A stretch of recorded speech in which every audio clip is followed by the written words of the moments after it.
السلام علیکم ورحمۃ اللہ وبرکاتہ۔ خلاصہ قرآن کی اس مجلس میں آپ کو خوش آمدید کہتا ہوں اور دعا گو ہوں کہ اللہ کریم ہمیں حق بات کہنے، سننے، سمجھنے اور اس پر عمل کرنے کی توفیق عطا فرمائے۔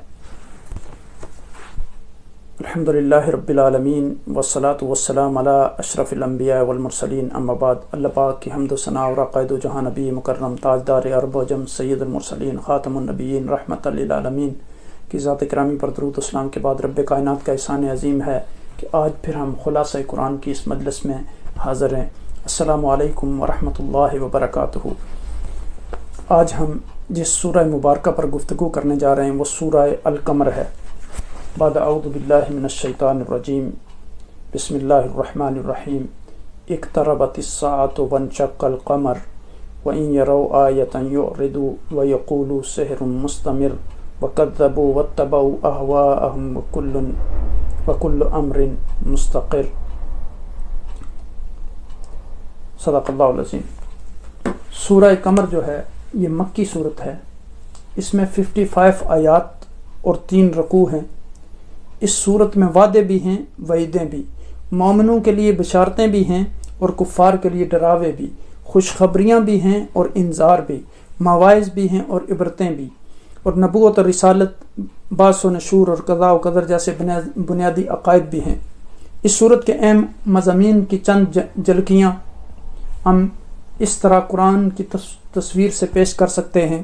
اس صورت کی پہلی آیت میں قرب قیامت اور شک قمر کا ذکر ہے۔ قرآن نے اس تصویر کو بڑے خوبصورت انداز میں انسانوں کے سامنے پیش کیا ہے۔ قیامت کے قریب آ جانے کا مطلب یہ ہے کہ نبوت محمدیہ کے بعد کا زمانہ اس زمانے کے مقابلے میں بہت کم ہے جو آپ صلی اللہ علیہ وسلم سے پہلے گزر چکا ہے۔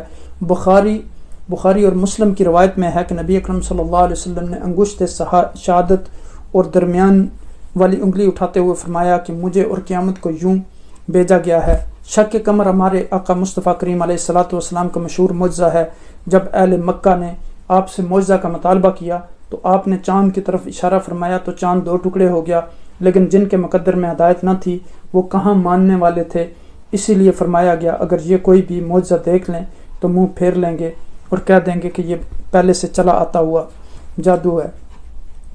اللہ تعالیٰ نے اپنے نبی کو حکم دیا کہ آپ ان سے اعراض فرمائیں اور اس دن کا انتظار کریں جب یہ قبروں سے اس حال میں کھڑے ہوں گے کہ ان کی آنکھیں جھکی ہوں گی، ان کے چہروں پر ذلت مسلط ہوگی اور سیاہی چھائی ہوگی، پکارنے والے کی طرف دوڑتے ہوئے جائیں گے اور وہ خود کہیں گے کہ یہ دن تو تمہارے لیے بڑا سخت ثابت ہوا ہے۔ اس کے بعد یہ صورت کفار مکہ کو ڈراتی ہے کہ کہیں تم پر بھی ویسا ہی عذاب نہ آ جائے جیسا عذاب تم سے پہلی اقوام پر آیا، کیونکہ تم بھی انہی جرائم کا ارتکاب کر رہے ہو جن جرائم کا ارتکاب وہ کرتی تھی۔ یہاں جن تباہ شدہ اقوام کا اللہ نے ذکر فرمایا ہے، ان کی تباہی کا قصہ بیان کرنے کے بعد عام طور پر یہ سوال بار بار کیا ہے کہ بتاؤ میرا عذاب اور میرے ڈرانے والی باتیں کیسی رہیں۔ اس سوال کے متصل بعد یہ اطلاع دی ہے کہ اور بے شک ہم نے قرآن کو سمجھنے کے لیے آسان کر دیا، بس کیا کوئی نصیحت حاصل کرنے والا ہے؟ قرآن کے آسان ہونے کا مطلب یہ ہے کہ اسے پڑھنا بھی آسان ہے، اسے حفظ کرنا بھی آسان ہے، اس سے نصیحت حاصل کرنا بھی آسان ہے، اس پر عمل کرنا بھی بہت آسان ہے۔ اس کے آسان ہونے کا ہی نتیجہ ہے کہ اسے ایسے دیہاتی بھی قرآن کریم کی تلاوت بسہولت کر لیتے ہیں جو اپنی مادری زبان میں چھوٹا سا کتابچہ بھی نہیں پڑھ سکتے۔ چھوٹے چھوٹے معصوم بچے قرآن کو اپنے سینوں میں ساری نزاکتوں اور قواعد و ضوابط کو ملحوظ رکھتے ہوئے محفوظ کر لیتے ہیں۔ جب صاف دل والے اسے پڑھتے اور سنتے ہیں تو ان کی آنکھوں سے آنسو چھلک پڑتے ہیں اور دلوں میں عمل کا جذبہ بیدار ہو جاتا ہے۔ اس کے آسان ہونے کا مطلب یہ ہرگز نہیں کہ ہر کس و نکس اس کا مطالعہ کرنے کے بعد اس کے آیات سے مسائل استنباط کرنے لگے اور مجتہد بن کر بیٹھ جائے۔ یہ علماء کا کام ہے۔ سورت کے اختتام پر اللہ تعالیٰ فرماتے ہیں ہم نے ہر چیز کو ایک خاص انداز کے ساتھ پیدا کیا۔ اس کائنات میں جو کچھ بھی ہے ہوا وہ خیر ہو یا شر سب اللہ تعالیٰ کی مخلوق ہے، مراتب اور حکمت کے تقاضوں کے مطابق ہے۔ جو کچھ ہونے والا ہے سب لوح محفوظ میں لکھا ہوا ہے اور موجود ہونے سے ہی اللہ کو معلوم ہے۔ اس آیت کریمہ سے اہل سنت والجماعت نے عقیدہ تقدیر کے اوپر جو ہے وہ استدلال کیا ہے، اس کے اثبات پر۔ ان آیات میں وضاحت بھی کر دی گئی کہ انسانوں کے بارے میں چھوٹی بڑی باتیں سب لوح محفوظ میں درج ہیں اور کرامن کاتبین بھی لکھ رہے ہیں، لہٰذا کسی بھی گناہ کو چھوٹا سمجھ کر اس کا ارتکاب نہیں کرنا چاہیے اور کسی بھی نیکی کو حقیر سمجھ کر اس کو چھوڑنا نہیں چاہیے۔ آخر میں متقین کو اچھے انجام، اللہ کی رضا اور عزت کے مسکن کی بشارت سنائی گئی ہے۔ آیت نمبر 52 سے لے کر 55 تک کی آیات میں ان موضوعات کا ذکر ہے۔ شق القمر کا واقعہ جو ہے تقریباً 8 سن نبوی میں ہوا۔ اہل مکہ نے معجزے کا مطالبہ کیا تو آپ نے ان کو یہ معجزہ دکھایا، یہاں تک کہ انہوں نے چاند کا ایک ٹکڑا ہرا پہاڑ کے ایک جانب اور دوسری جانب دیکھا۔